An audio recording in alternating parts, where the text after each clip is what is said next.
Beverages with Brad. Chris, it's my understanding that you're moving to New York. That's true. Yeah. Have you seen the news in the last 6 months? Yeah. I mean, I don't want to be the bearer of bad news here, but maybe that's not the best decision you ever made. Yeah. When everyone else zigs, I zag. Yeah. Everyone's leaving that state, so I figure now's the best time. You figure you're going to go and you're going to be the only comedian left in a state that doesn't allow comedy. Right. That'll be good. Yeah. I'm thinking 10 steps ahead of everyone else. You're going to be a street performer? Or? I hear they're doing a lot of outdoor shows, so maybe I'll No, those are riots.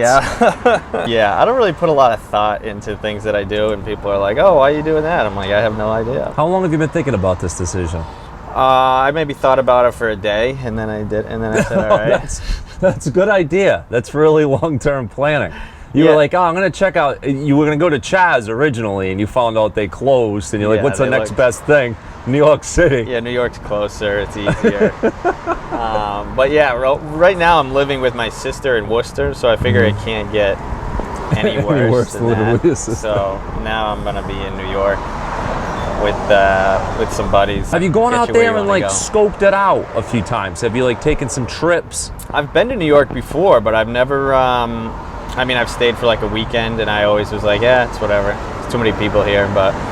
Great. So you went before things were bad, and you thought it was annoying then. You waited till the worst year ever, and you're like, now's the time to go, because maybe it'll be less annoying. Yeah, I feel like it's like a ghost town out there right now, and nobody's. Everybody's left, so I mean, you really hate your sister. There. I think that is the point of it. You don't like your sister. That's all I'm getting. I haven't heard one positive or optimistic reason as to why you're going to New York, other than you don't like living with your sister. So once I get out there, I'll try to figure out. What are you going to do for work? Again, it's something I'll have to figure out when I get out there. You don't have any. You just kind of, Yeah, I don't have a plan. Well, now did you win the lottery or something? Aren't you worried about eating? No, I'll figure it out. I always figure stuff out. I always have different gigs going on and things like that. Like most recently, I was delivering excise taxes to people in Brockton. That lasted me like a month. That was like a month-long gig. Excise tax, late excise tax bills to people. I had to just hand deliver them to people's doors. You were like the repo man of taxes. Yeah, I was like a tax collector. How do you get it? Alan Fitzgerald did it with me. They let Alan Fitzgerald involved in government work. Wow, this country has gone to shit. Yeah. Wow, they don't really do any vetting in the hiring process. No, I guess. there's zero vetting. It's just like, hey, do you want to deliver papers? Yeah, exactly. I can hand somebody papers. It's like a paper route, pretty much, for adults. How do you even get into that? It just kind of came to me. One of my buddies needed people to help him out with delivering excise taxes. So I was. He's like, oh, I know you're not doing anything. You want to help out? Yeah. So basically, you just sit in your sister's apartment and wait for opportunities to knock on my door. Yeah, I'll figure out a way to make some money. And literally, shit just falls out of the sky. Did you go to college? I did. I went to Westfield State. Where's that? It's in Westfield. Well, that's very helpful. I don't know where the hell that is. It's out by Springfield. Western Massachusetts is the answer we're looking for. Yeah. Okay. And what is your degree in? Criminal justice. I did one interview where I was going to be a corrections officer, and I failed the physical test. So that was the last thing I ever pursued criminal justice-wise. And I don't think you look like quite the athlete, so I'm very surprised. You actually do look very healthy. I mean, I can't see you breaking up a prison brawl, though. But no, I would maybe useless. Jogging. You could probably jog good. I would have been the guy that hits the button that says we need backup. Yeah. Help. This table is making me very nervous. I don't know if they can see this on camera. There's not a lot of structural integrity. That's fun. So you have a bachelor's degree in criminal justice, which led you to become a comedian and hand out tax papers. Exactly. I have a bachelor's degree in film studies, so that led me to do a seldom watched YouTube show at a coffee shop with Chris Kinback. That's where I ended up. I don't even want to be rich and famous, because being really rich and famous seems super annoying now. Yeah. I want to be just enough where I can have a camera guy.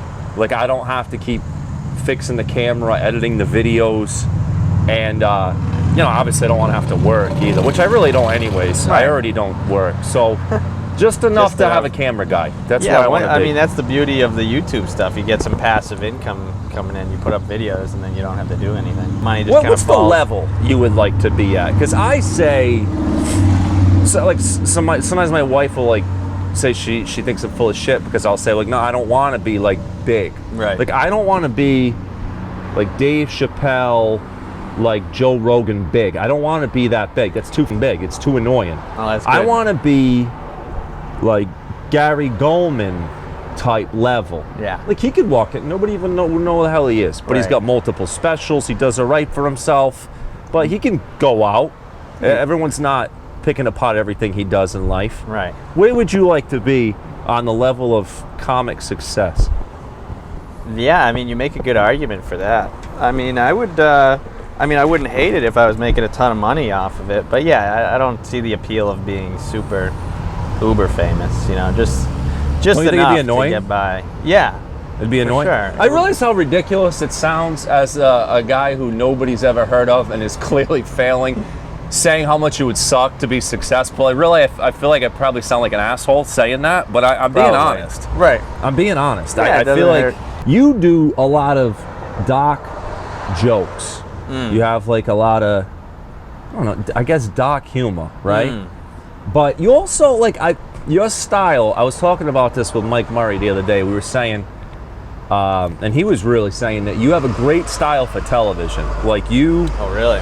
because you have quick, very funny, very witty jokes. You can, if you can, say you are on one of those shows, you only got like 90 seconds. In 90 seconds, you could say a lot of funny shit because of your style. Right. I guess the challenge for you would be, well, the first challenge would be is you have to you can't get too dark or offensive, which I feel like that'd be a challenge. Yeah. And also the fact you'd have to leave your living room and not just a TV agent isn't gonna show up at your house. Right, I think right. those would be the challenges, right? Yeah, exactly. At some point, I'm gonna have to get on a stage somewhere. And I do a can't see show. you waiting in line for America's Got Talent.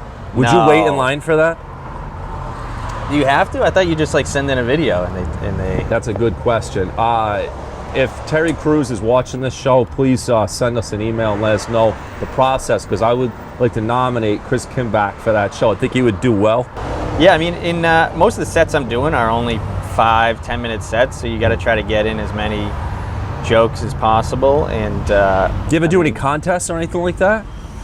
Or you just kind of one passing time- out tax papers, one time hoping for a gig? I drove to Maine. It was a 4-hour drive up to Maine for a competition, and you get 5 minutes. So I drove up, did a 5-minute spot, didn't win, didn't make it to the next round, and then drove 4 hours back home. So I drove a total of 8 It's hours. a long ride.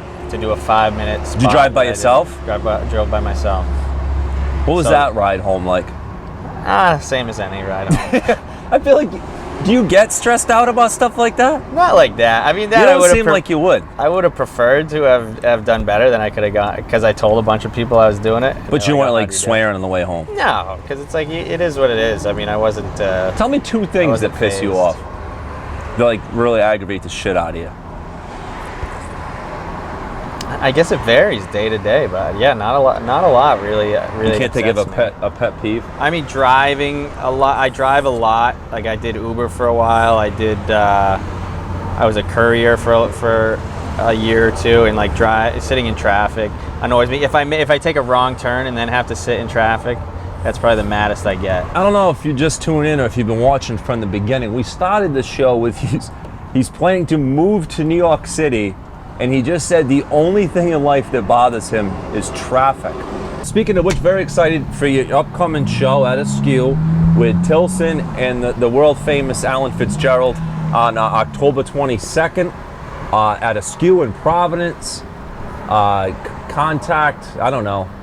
Contact Chris for tickets, because I do think it's going to sell out. So Really? I do. If you had to form a super team to defend the Earth from, I don't know, the zombie apocalypse or ninjas or pirates or whatever, robots, it's you and 4 other people to save the planet. Who are those 4 people you choose? I don't know. I'm not really a superhero guy. This seems Doesn't like have to be This seems like a superheroes. Marvel question. you're assuming too much. This is very open, okay? It's not just Marvel, okay? You could think super teams aren't always superheroes. You know, you ever see the Expendables? It could be anybody. Yeah. It doesn't have to be like Iron Man. I mean, somebody with weapons, I guess. I don't know who would be a. Somebody with weapons or superpowers or. You're being very vague. Like that.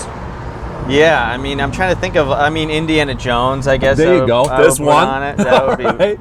I had no idea you were going to go there with it. You're like, who's got weapons? Like, let's see. I don't want like nuclear bombs or fighter jets. I want a whip. That's what I need. A guy with a whip. I'm trying to think of the last movie I watched that had some good killers in it, and I think Indiana Jones. Is the best. Okay, you got. So it's you, Indiana Jones. You got 3 more people to help you. Mark Wahlberg, I think, has to just be. I don't see how you can't have him on it. So you got a fictional character that has a whip. Okay, at least that kind of makes sense. But then you got an actor from Boston. that guy. I mean, he's in good shape. You know what I mean? He seems like he could probably do a lot of push-ups. Yeah, he seems like a leader, too. We would need a leader, because I'm not going to be the leader. We need him to be... You need an alpha. How many am I picking? I might just go with those When we two. still have 2 more people, and I already want to see this movie of Kinback, Mark Wahlberg, and Indiana Jones saving the world. You get 2 more. I like the first 2 choices so much that I have to insist that you answer for the other 2, please. Because those first 2 choices are excellent choice. Jeremy Renner seems like he'd be. Is he the dude? He's been in some superhero. Yeah, things, so I think he shoots the arrow, Hawkeye, and he was in The Town. Yeah. You seem to like a lot of Boston guys. Movies, yeah, okay. So now you got 2 actors Yeah. and Indiana Jones. Okay, you got 1 more. I like how you don't want the character of, like, let's say Hawkeye. If they were able to play it. You want the actor. You want the actor to help you out. I like that. That's great. Yeah, exactly. So you get 2 actors, Indiana Jones, you get 1 more choice. Oh gosh, man, who else would be? And what are we doing exactly? We're defending ourselves. We're defending the planet. Maybe maybe there's a zombie apocalypse, or maybe evil robots like Terminator. Maybe they're coming after us. Let's go Terminator. I always think zombies. Let's think Terminator 2 came real. We got evil robots attacking the world. Tony Soprano. There you go. He'll be wicked helpful. That is the greatest. It's going to be a lot of strategizing, not a lot of combat. Not a lot of action. Yeah, more strategizing. I guess Indiana Jones is your best combatant. Yeah, he's our guy that we throw out on the. Well, hey, look. Main line. That's going to be a great team. The Earth is basically what you just learned. But hey, thank you for doing the show, Chris Kinback. I wish you all the luck in the world in New York. Oh, I'm sure I'll be back before you even know it. 2 weeks from now, Tilson's going to be like, "Hey, Kinback's coming back today." Well, I got to come back for that show, so maybe I'll just stay back. You'll just say, f it, when I come. And Providence has been so good lately that, I mean, this is where comedy is at right now. But you're supposed to go to New York when? Sunday.